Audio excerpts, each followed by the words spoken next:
आज हम ये समझने की कोशिश करेंगे कि धरती किस तरह से तापमान के मैकेनिज्म को, यानी तापमान की जो तकनीक है, कैसे नियंत्रित करती है। प्रकृति ने बहुत खूबसूरती से सब चीज़ों का अरेंजमेंट कर रखा है। धरती के 2/3 भाग पर, इसकी सतह पर पानी है। एक सतह जो है, यानी 1/3 जो सतह है, वो धरती है, जमीन है। और उस पर दोनों जो सिरे हैं इसके, दक्षिणी उत्तरी ध्रुव जो है, वहां पर हमेशा बर्फ जमी रहती है। उसको ग्लेशियर्स बोलते हैं। यही ग्लेशियर्स और यही समुद्र धरती के तापमान को नियंत्रित करते हैं, यानी कि धरती का एयर कंडीशनर का काम ये करते हैं। उसके साथ साथ जो सतह जमीन की है पृथ्वी के ऊपर, उस सतह पर भी जंगल और पेड़ की मात्रा भरपूर प्रकृति ने दी है, जिससे कि यहाँ पर भी ये जो तकनीक है काम करती रहे। हम सबको मालूम है कि वृक्ष जो हैं सूर्य की किरणों से अपना भोजन बनाते हैं, और जब ये वृक्ष सतह पर रहते हैं, जमीन की सतह पर रहते हैं, तो जितनी दूर इनके जड़ें, जितनी दूर इनकी शाखाएं रहती हैं, उतनी दूर की धरती पर छाया रहती है। इसका मतलब है कि उस सतह पर सूर्य की किरणें नहीं पड़ने पाती हैं।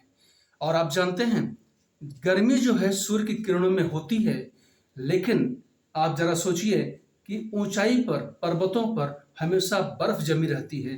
क्या वहां सूर्य की किरणें नहीं पड़ती हैं? वहां पर भी सूर्य किरणें पड़ती हैं।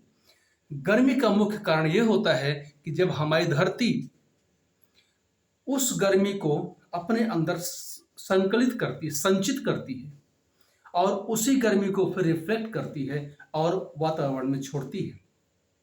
और तो और आज जंगलों के रूप में जो है कंक्रीट के जंगल दिखते हैं शहरों में। ये जो कंक्रीट भी है ना, ये भी गर्मी को एब्जॉर्ब करते हैं और फिर रिफ्लेक्ट करते हैं।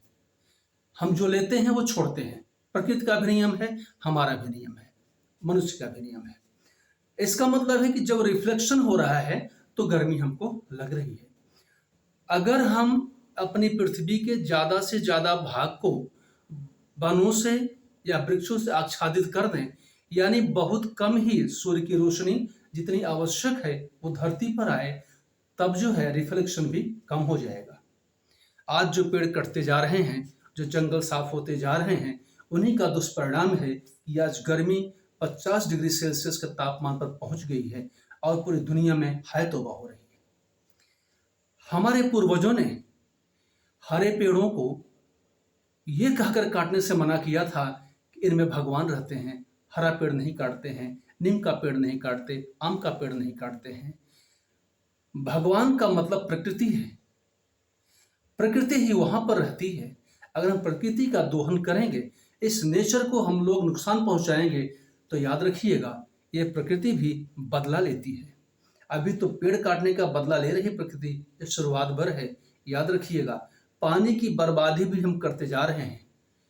जहां पर कभी ऐसे हैंडपंप चलते थे कि जिनकी बोरिंग बहुत कम होती थी, थोड़ा सा चलाने में पानी निकल आता था, आज जमीन की सतह से नीचे पानी होता चला जा रहा है। 200-300 फीट की बोरिंग हो रही है। वो पानी जा रहा है और वो पानी एक दिन खत्म हो जाएगा। यदि हम न सुधरे तो प्रकृति हमको सुधार देगी, क्योंकि प्रकृति सभी चीजों को स्वयं कंट्रोल कर लेती है। इसलिए हम इंसानों का भी यह फर्ज बनता है कि आने वाली पीढ़ियों के लिए भी हम उन प्राकृतिक संसाधनों को बचाकर रखें और दुनिया को खूबसूरत बना के रखें, जिससे हमारी आने वाली पीढ़ियां भी अच्छी तरह जी सकें। इसी कहते हैं सस्टेनेबल डेवलपमेंट।